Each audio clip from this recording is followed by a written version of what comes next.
Hi everyone, it's Tuesday and today it's my turn to tell you a little bit about my journey and how I came to work at LYPP. Now for this guys, we need to use our imaginations. We are going back, way back to the olden days guys. This is a time like no other. There is no Wi-Fi, there are no GHD hair straighteners. If you wanted to take a picture, you had to bring a camera out with you. Not everyone had mobile phones. I'm sure you can barely imagine this, but these times existed. So we are going all the way back to 1997, okay? That's when I started high school. Ben, our junior youth worker on staff, he wasn't even born. You guys weren't born. It literally blows my brain that none of you were born then, and I'm not even going to stop and think about that. But that's where we're going back today, and that is where my journey begins, and I hope you will come with me on my little journey from 1997 right the way through to now.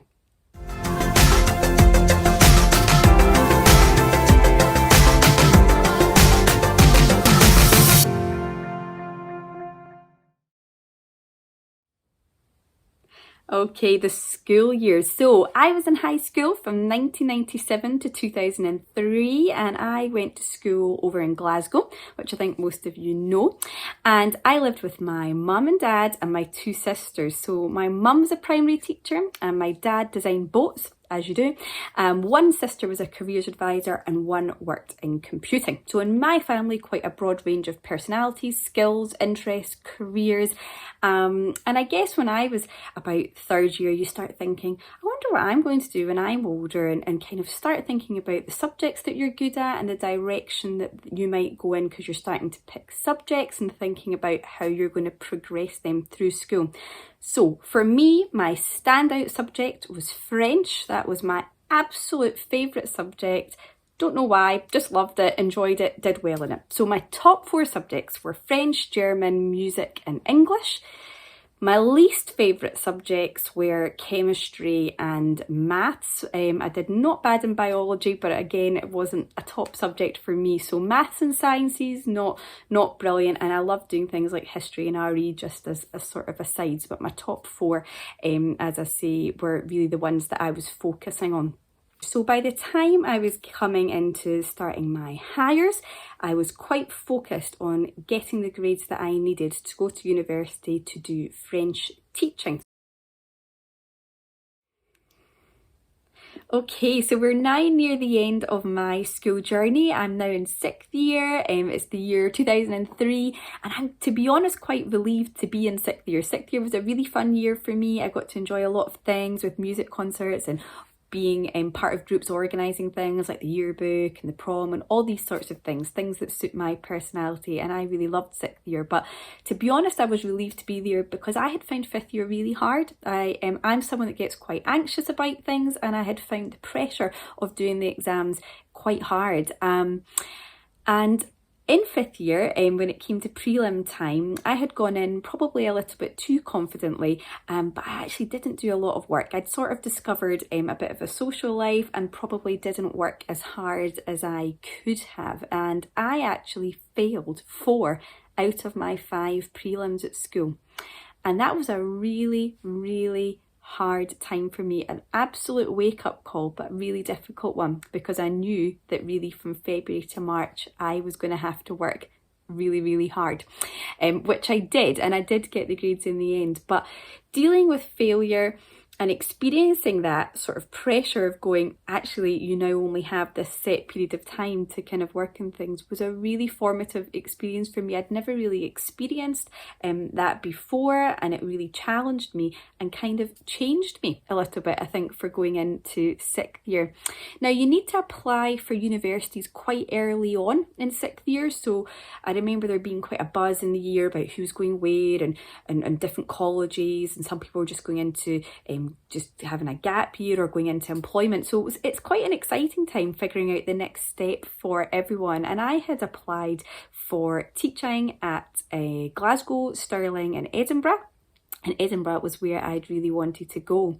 But I guess you need to apply, I think it's before Christmas, and then you don't find out till the spring. And I guess in that time, in sixth year, I was changing as a person. I'd already changed from some of my experiences doing exams and other things. And I guess in that time, although I had been very sure, because I am someone that's usually kind of makes my mind up, I was very sure about teaching previously, doubts had started to creep in. I'd lost my confidence a little bit, but also I was starting to think about long term, did I really want to do French and German for 30, 40 years as a teacher, the next sort of chapter of my life, or was it more just something that I enjoyed doing sort of more in my spare time? And something that I started thinking about was what age I was, which sounds a bit silly, but I'm a February birthday. So I was always going to be leaving school at age 17 just because of where my birthday fell. And I started going, if I go to university now and do my 3 years of teaching, I'll only be 20 or even 21 when I'm starting to teach in high schools to students that are like 18. And I started going, I think maybe it would be wise for me to maybe go and do something else first and then go back to the teaching. So after being really sure and actually even getting my place into uni, which should have been the most exciting moment, I remember going, I'm not sure. And what you can do, you can defer your place to uni. So that means put it on hold for a year. And that's what I decided to do with my place at Edinburgh Uni. So I turned down Glasgow and Stirling and thought I'll hold on to my place at Edinburgh, but I'll push it back a year and think about something that I can do before going there. So with that in mind, I started thinking, okay, how will I use this next year? And I looked at gap year programs, but just felt that wasn't quite the right route for me. When I started researching different degree options, different courses that I could do, spoke to family, friends, my sister, who's a careers advisor, my own youth worker, and we found a course which is actually the same course that Russell did, which is Youth Work with Applied Theology at ICC in Glasgow. And I thought, I think this would be something good to do because I'm only 17. I'll do that for a couple of years because youth work and teaching have really similar skill sets. It's quite similar personalities of people that tend to go into both of these. So I thought, what I'll do, I'll go and do this degree because it will build my confidence, give me some good skills and really good foundations for what I still thought was going to be a career in teaching. But after 3 years, I'd fallen in love with youth work, which kind of wasn't the plan, but has been one of the best moments really in my life, is finding the thing that is the thing that I love doing. So after my degree, I graduated and entered into the world of work. So after I graduated, my first job was for a church in Glasgow. So I ran all their youth work there and I did that for 2 years. And then I moved to a different job, which was across Perthshire. So I worked in all 10 high schools in Perth and Kinross, running some youth work in schools for pupils who were about 3rd, 4th year. And that was a job that I loved.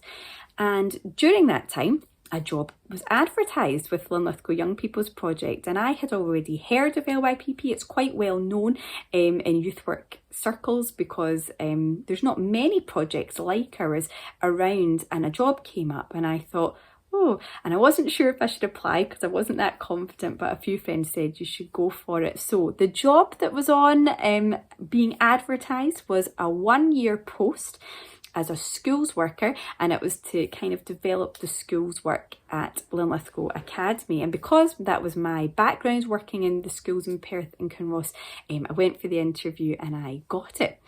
And I remember being over the moon. It was a place I'd always wanted to work, but I knew there was only really, it was only a role for a year, which was down to funding. So a lot of things in youth work, projects and costs like that revolve around the funding that you get from different grants.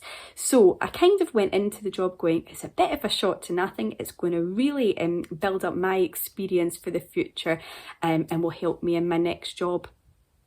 There's never been a next job, and we're now 12 years down the line. So I started at LYPP on a 1-year role in 2009 as a schools worker, and I did that role, ended up doing that role for 8 years, which is just crazy. And then 4 years ago, or maybe even 5 now, I took on the role as project manager here at LYPP, and 12 years on and I am still loving life at LYPP. It's just a job that I love, and that is really an important thing to remember. You know, if you'd asked me in 1997, do you think you're going to be a project manager of a youth project? I would have been like, no, I didn't even know that job existed. And actually it's funny how when you get older you can look back and see how the path actually really did take you to the right place, because it uses this job for me uses my skills, my interests, my strengths, and most importantly, I love it. And that's something to really think about. What do you think you would love to do for the next part of your career? And don't look, I probably look too far ahead thinking about the French, going, do I want to do that for 40 years? Because careers can be, different jobs can be shorter and longer, but the most important thing is it something that you're passionate about and that makes you happy? So guys, we are happy to chat more about our stories if you want to contact us on Facebook or Instagram. But most importantly, we are here for you, to help you, because you're about to start thinking about progressing into different years at school, thinking about applying to colleges and unis, and thinking about taking these first steps into the world of work. And we're here to help you. So if you want to chat to us or you just want some advice, we are delighted to be here for you, because we've experienced it and we know how it feels. But this is a really difficult year, and we don't know how it feels to go through all this in the middle of a pandemic, and we just want you to know that we're here for you. So please get in touch, and I hope you've enjoyed coming on my journey.